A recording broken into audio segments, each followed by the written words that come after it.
Well, I agree with Gary mostly. I agree that 2018 is going to be up. There's quite a bit of upside left to the market. There's some factors that can be looked at, things that have repeated at a 90% rate, things like Santa Claus rally combined with the first 5 days of January, combined with a positive January. That's happened 29 times since 1949. We're up 90% of the time on that, and the average move is 12.9%.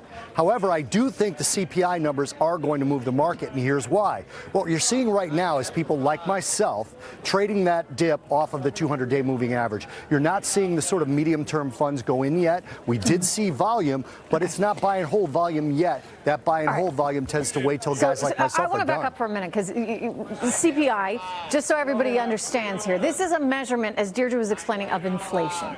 And what it tells you is whether or not the cost of goods and services is going up or not.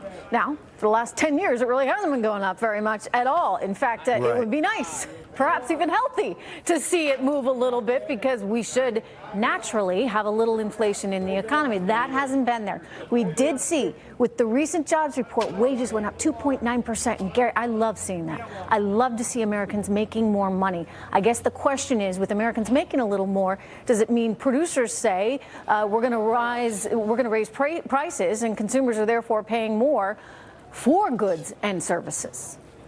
Not necessarily, and here's why. I think we have an entirely different landscape, Trish, than most people. You know, most people are back thinking about the Arthur Burns days of the Fed back in the 70s when we had 10% inflation. We didn't have the internet back then. We didn't have Amazon back then. You know what else Trade you didn't have? wasn't as international you back didn't then. have Fed press it's very conferences difficult. Back then. They're more transparent, and the problem is who can raise prices right now? Grocery stores can't raise prices. Retailers can't raise prices.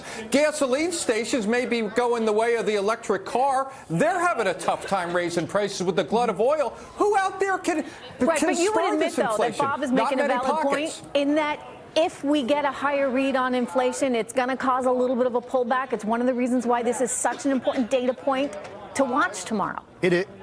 It is, and here's why. What we saw is the first possible inclination of a move down the Phillips curve. In other words, higher wages leading to higher prices. Haven't seen that yet. Haven't seen either one of them.